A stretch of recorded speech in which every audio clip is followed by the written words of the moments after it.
I had retired 6 months earlier. It was now time to untie the lines and head out to sea once more. What better way to celebrate my freedom than around Tasmania, visiting familiar islands and anchorages, plus a variety of new locations I'd always wanted to explore. Particularly the southwest, including Port Davies, Bathurst Harbour, Macquarie Harbour and the Gordon River.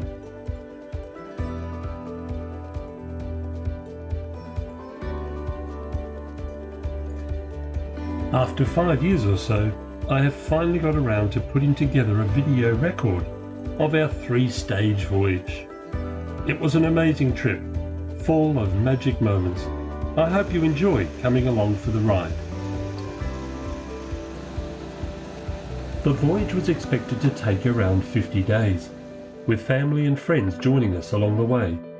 As a bonus, our visit to Hobart would coincide with the Australian Wooden Boat Festival, something I'd always wanted to attend. After the usual planning and preparation, it was finally time to leave.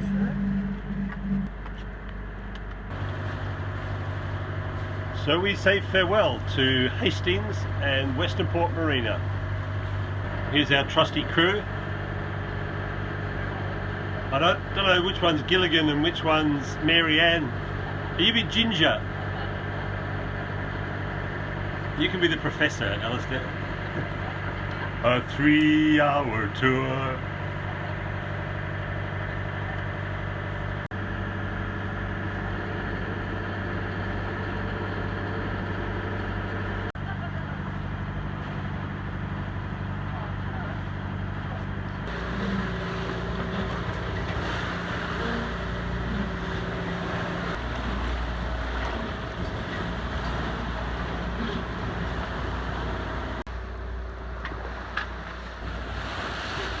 Bill's got things sorted out. Our first stop would be Preservation Island in the Furneaux Group at the eastern entrance to Bass Strait, around 190 nautical miles or 340 kilometres to the southeast. A steady breeze saw us through the first day and night, but on the second day the wind had abandoned us altogether.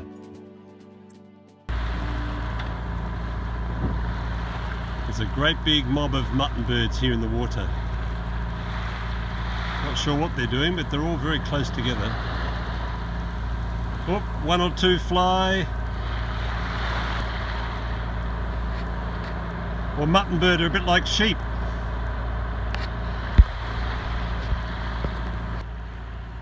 Good use was made of the engine as we coasted along at around 5 to 6 knots.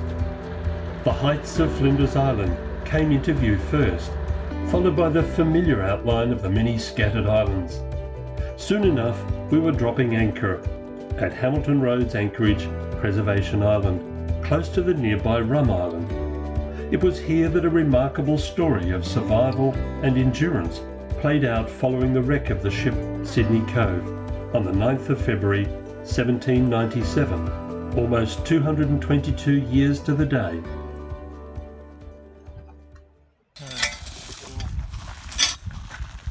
Drag her up a wee bit.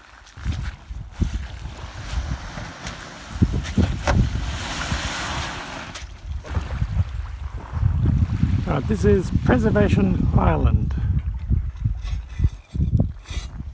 and we've just come ashore. And Bill's just pushing the anchor rope in so we don't lose the dinghy.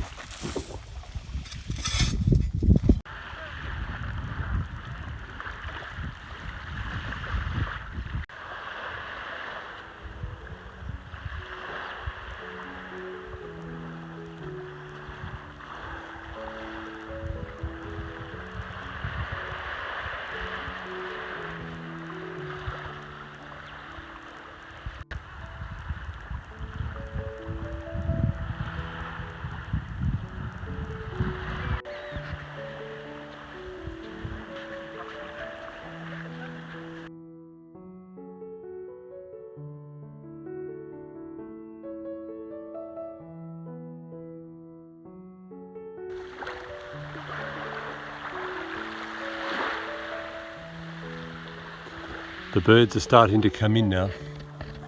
and right on sundown, there's one there, and more. They're all coming in to find their little burrow.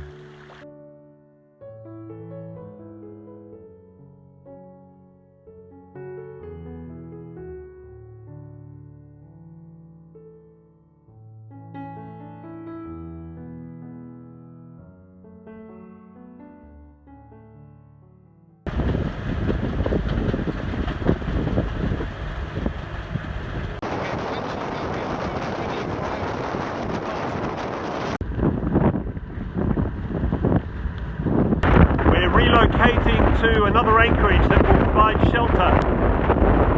We've just got a little wee sail up, we're against the tide and the wind is coming in, and now we've got some rain coming in from the northeast.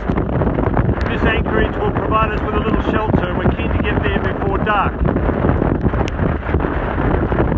We'll gain a bit more shelter as we get closer to the coast. Meanwhile, back inside the cockpit, Rosie's wondering why dinner hasn't been served. Alistair is looking after Otto Helm.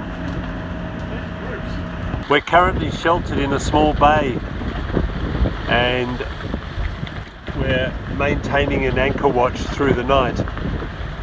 We spent the last day and a half at Preservation Island, a beautiful spot, but the wind came in late yesterday and we up anchored and moved across to Cape Barren Island, where we sheltered for the night.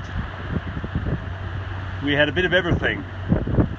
There was lightning and thunder and rain, lots and lots of wind, and as the wind veered around early this morning, as predicted from the west, we retrieved the anchor and made our way out of the bay and are now heading down across Bass Strait, through Bass Strait and down the coast of Tassie towards Eddystone Point. The sun will be up shortly, and up here we've got the moon and a couple of planets.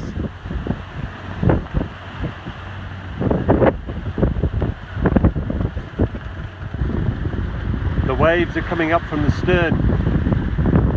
We're heading about southeast and the wind is coming from the west, so it's very nice smooth motion, far better than going into it. We're about to enter Bass Strait, and the tide is just about to turn.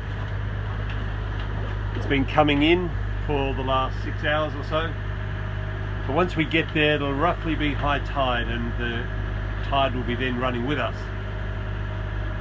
which is always nice. And because the wind is also running with us, you won't get them opposing each other and building up the seas.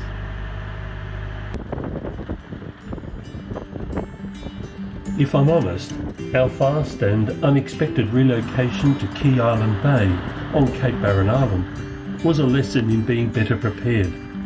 The northeast gale quickly made our previously ideal anchorage unsafe and exposed. If we had our time again, I would have paid more attention to the weather forecast and relocated earlier in the afternoon rather than late in the day, with the anchor finally being dropped after nightfall. In the end, Key Island Bay gave us good shelter from the northeast, as well as the westerly change that came through around 4 the next morning. But with our sights set on heading south, we decided to grab the wind while we could, along with the favourable ebb tide in Bass Strait.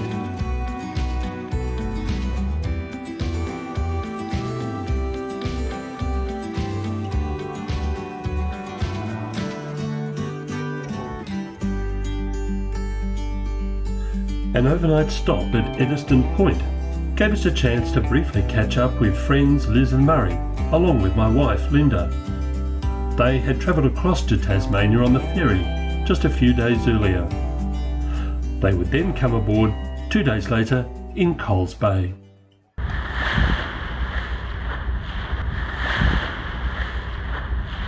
A little more to starboard.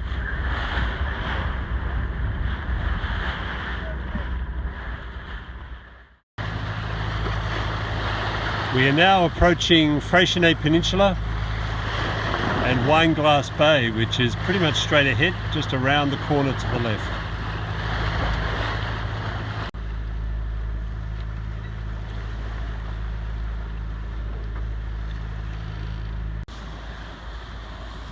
So this is Wineglass Bay on the Freycinet Peninsula in Tasmania.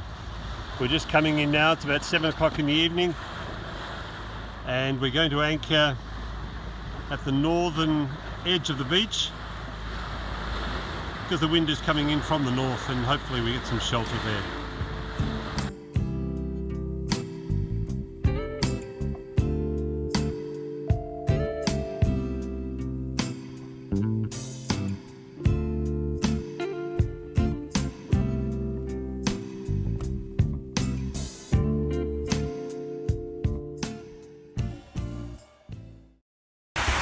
Well, the land-based team and the sea-based team have all united now, and we were intending to come from Shoal Bay where we met everybody and go all the way around Freycinet Peninsula into Wineglass Bay. But the wind is from the north, and so the run down the bay was great. We got to the bottom and we thought, nah, look, there's just no point going up into the wet. So we've come back in here to Passage Bay, and we've just anchored. And it's just a magnificent spot. We've got all to ourselves, and once we get on shore it's actually quite warm. And over here, there's a boat has somehow found its way up onto the beach. Not a very happy sight.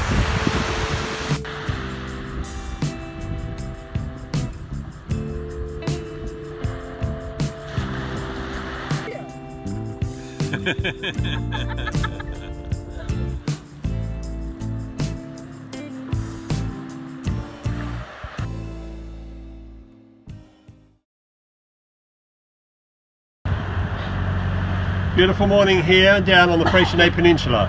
Yay! Reporting live. Smiley faces all round, the weather is kind, and we're heading up to Wineglass Bay for morning tea. We're working our way up the coast now, a bit of a swell running, and I suspect we've got a bit of tide against us as well, but we're going to go up behind that headland up there into Wineglass Bay for morning tea.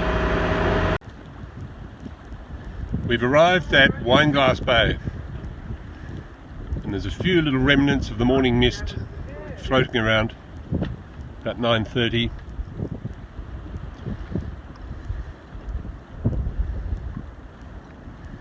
It's very, very tranquil.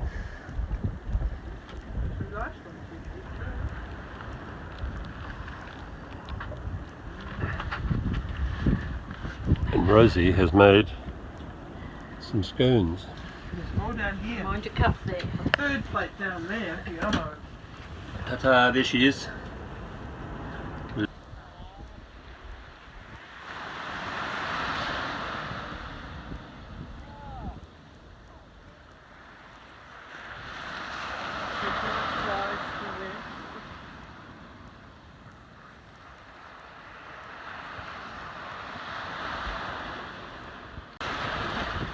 This is just a magic spot here at Wineglass Bay. Look at the fog coming in.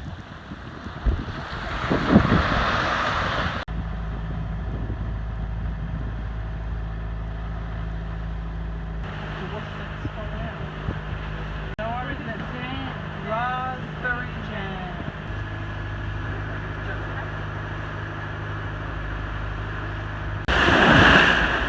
Got a spot of dolphin watching. There's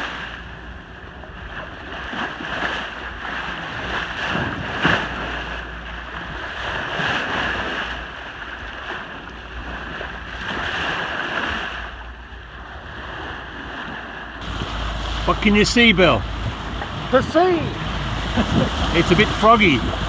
Yes, it looks every now and then a light patch up there, so there's a little bit of blue sky there, so I think it's thinning out. I can only see about 3 wavelengths, so.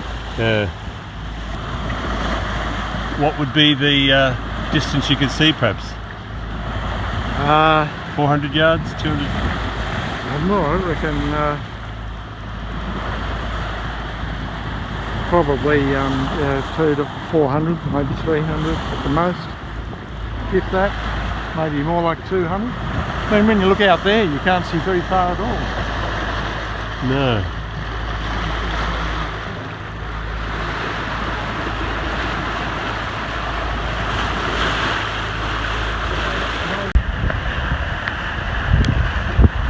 We're on approach to Maria Island, Mercury Passage between Maria Island and the mainland. We'll head down there and find an anchorage for tonight. The predicted southeast to southwest wind has come in. The mist is all blown away and we've had a rather brisk ride. At the moment we're doing about 7 to 8 knots. As you see, we're just closing on the northern tip of Maria Island. Up on the foredeck, there's a bit of sleeping, snoozing, sightseeing. Back in the cockpit, a bit of meditative contemplation, soaking up the rays. And despite the summer, it's surprisingly chilly. And with the easterly, we had a lot of dew building up. Our glasses were fogging up. We had dew dripping off the metal. But we're just about to start the entrance into the Mercury Channel.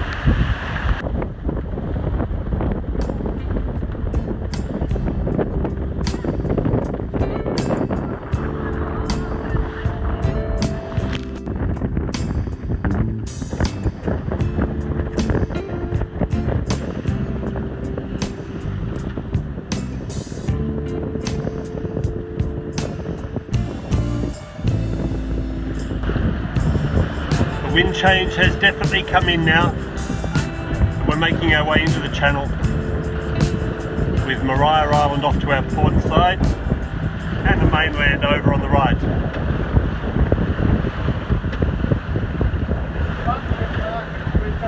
All the washing's getting a good workout there. Oh, your bread, yeah.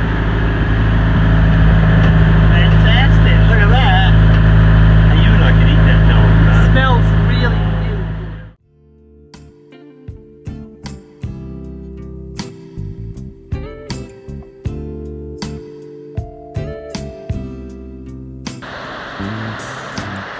Whoa, look, turtle tracks all the way up here.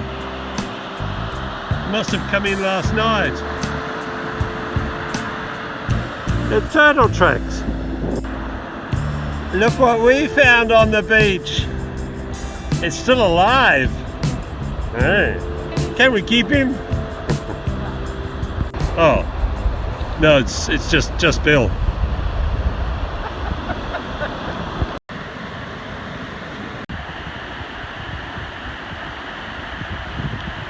We've come across to the surf beach at Maria Island. We've just walked across the very narrow spit, which took about 3 or 4 minutes. And we're just wandering along the beach. It's just beautiful.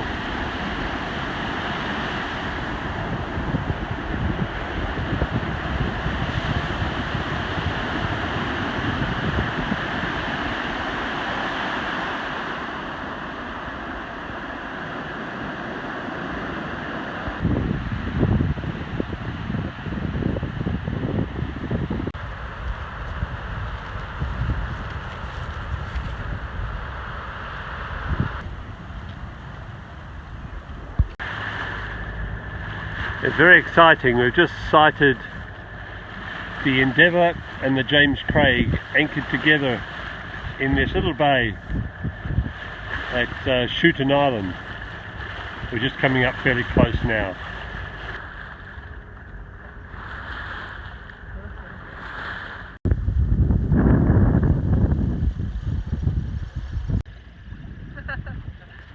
Whoa, she's behind us. Woohoo! Yay!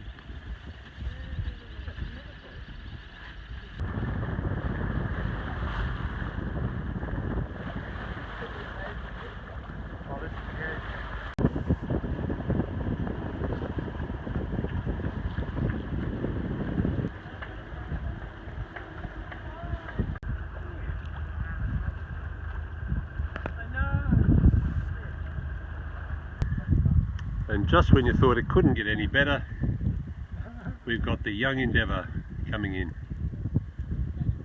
Get a great view of that. Where is it? Just over the come round. Oh, here. Just there. I imagine you'll do a drive-by of the bark Endeavour as well. Oh, no, she's bearing up. Yeah, she'll have to go past her. Oh, look at that. Fancy having all three in the sun. After 10 days, the first stage of our voyage was coming to an end. Our friends Liz and Murray would be leaving us at Shoal Bay, joining us again on our arrival in Hobart in just a few days. My wife Linda would stay aboard as we head off once more on stage 2, south towards Hobart.